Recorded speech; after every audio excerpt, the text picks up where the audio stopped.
The year is 1815. Napoleon has just been removed from power, and any supporters of his are either being executed or imprisoned. One night, a ship called Pharaoh is heading to Marseille and encounters the wreckage of another ship. A young man named Edmond sees a woman named Angèle drowning and saves her, despite the captain, Danglars, ordering him not to. The captain gets angry at Edmond and tells him he will be punished. Meanwhile, Danglars finds a letter with Angèle and takes it from her. The letter is written by Napoleon himself, so he decides to keep it. In the morning, Angèle asks for the letter, but Danglars refuses to give it to her. After they land, Angèle thanks Edmond for saving her life and then disappears. Danglars reports Edmond to the ship's owner, Morel, but Morel fires Danglars for his actions and appoints Edmond as the new captain. Hearing the news, Edmond heads to his fiancée, Mercedes, and tells her. Mercedes is thrilled for him and takes him to his father, Louis. Louis works as a servant at the house of Mr. Morcerf, a very wealthy man. Edmond shares his good news with Louis, who is overjoyed. Later, the Morcerf family invites Edmond for lunch. During the meal, Fernand, Morcerf's son,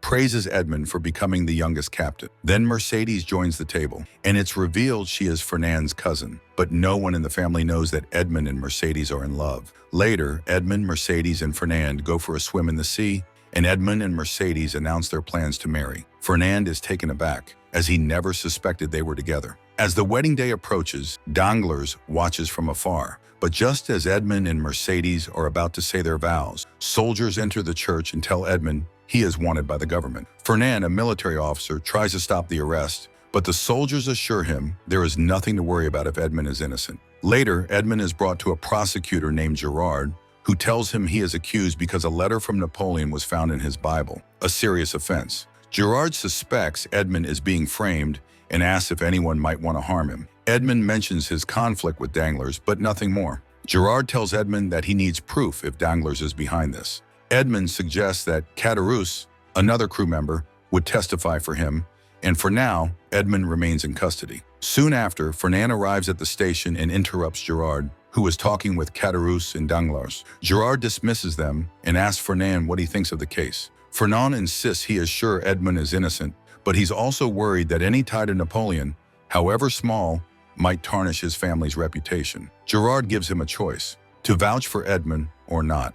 After thinking it over, Fernand decides not to vouch for him. Chateau and Danglars overhear the conversation and are shocked. Danglars warns Chateau to keep quiet, saying this matter is much bigger than them. After a while, Edmond is taken to a remote prison at Chateau.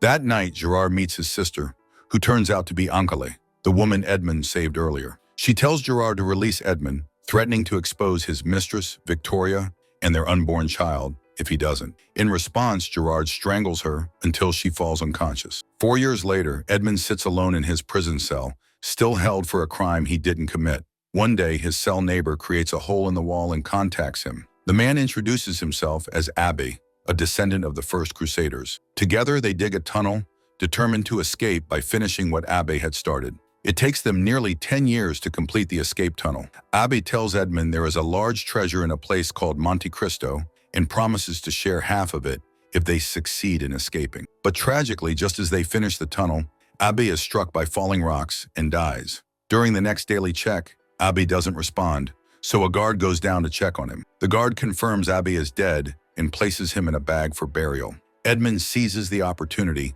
sneaking himself into the bag and putting Abbé's body in his cell. The unsuspecting guards carry Edmond and throw him into the sea just as the prison guard chief realizes Edmond has escaped. Edmond swims to freedom and heads to the Morcerf's estate. He learns that he is officially considered dead and that no one knew he was arrested. He also finds out that his father passed away shortly after hearing of his death. Even more shocking, he learns that Fernand and Mercedes are now married and have a son named Albert. Edmond then travels to Monte Cristo, where he finds the treasure Abbé had told him about. A few weeks later, Edmond disguises himself as a priest, wearing a realistic face mask to further conceal his identity. He meets with Chateau, claiming that Edmond confessed everything before he died. He gives Chateau a diamond, saying Edmond considered him a friend, and asks him to tell him the whole truth. Chateau admits that he wasn't a good friend and didn't support Edmond when it mattered. He also reveals that Fernand betrayed Edmond because he loved Mercedes, and that Fernand and Gerard agreed to keep Edmond alive but officially dead by imprisoning him. He explains that Morel fought for Edmond's freedom, but lost his wealth to danglers and eventually died in poverty. He also mentions that Angele was sold to a brothel for betraying Gerard, and that Gerard's mistress Victoria went on to marry danglers. Next, Edmund finds Angele, who is on her deathbed. She tells him that Gerard tried to bury his child alive, but she saved the child on the day she planned to kill Gerard. However, the brothel owners found the child, Andre, and separated him from her. Edmund then finds the young man, Andre, and recruits him for his grand revenge plan. 5 years later, Edmund tracks down Fernand and his family, ready to begin his slow revenge. One night, Andre steals a medal from Fernand and his son Albert. Then Edmund orchestrates an attack on Albert, only to arrive and save him at the last moment. The next day, Fernand and Albert visit Edmund at his new house, where he now goes by the name Count of Monte Cristo. They talk for a while until Fernand has to leave early, but he promises to meet Edmund again soon. Afterward, Albert sees a beautiful girl named Haiti, who is also part of Edmund's plan. Edmund introduces them, saying she is his goddaughter, and Albert is instantly smitten. A few days later, Edmund introduces Andre as Prince Andrea to Gerard, Fernand, and danglers. They go deer hunting together and then return to Fernand's place. Fernand introduces Edmund to Mercedes, who freezes because he truly resembles Edmund. That night, Edmund reads Fernand's testimony against him, where he accused Edmund of allying with Napoleon to overthrow the emperor. Edmund often reads this letter to keep his anger alive and fuel his revenge. A few nights later, Edmund and Andre play card games with Fernand, Gerard, and danglers. That night, Edmund invites Albert for dinner. Before leaving, Mercedes apologizes to Edmund, saying he reminds her of someone she once knew. The next day, Albert meets with Haiti, who has been spying and reporting everything back to Edmund. Edmund asks her if there could ever be anything between her and Albert, but Haiti reminds him that Fernand killed her father. A few days later, Edmund buys a new house in Paris and invites Fernand, Gerard, danglars, and their wives. The house once belonged to Gerard and Victoria. That night, Edmund tells his guests about a strange vision he had recently. He claims that,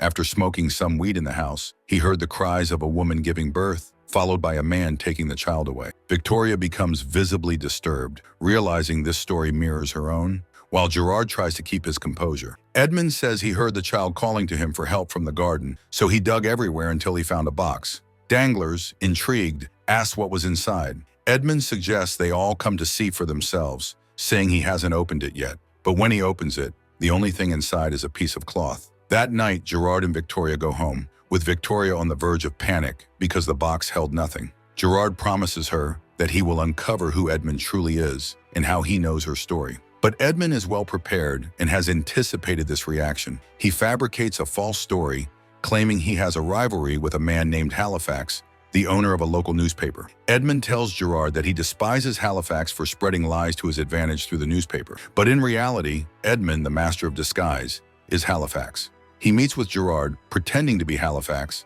and tells him that if the Count of Monte Cristo were truly his enemy, he would have known it by now. Gerard feels reassured by this and heads home, relieved. Next, Edmund, Andre, and Haiti attend the birthday party of Danglars' daughter, Eugenie. Albert and Haiti spend quality time together, and Albert finds himself more drawn to her. Meanwhile, Andre seduces Eugenie as part of his plan to get back at Danglars. Just then, news spreads that all of Danglars' ships have been stolen. Danglars becomes furious upon hearing this, but soon realizes it is fake news spread by Halifax newspaper. Danglars suspects Halifax is trying to lower his stock value to buy it cheaply and sell it after it skyrockets once the news is proven false. Thinking he can outsmart Halifax, Danglars decides to buy his own stocks at the low price, expecting them to skyrocket when the truth comes out. He goes to Edmund, asking for a loan with all his assets as collateral. This is all part of Edmund's grand plan, and he agrees to lend Danglars the money interest-free.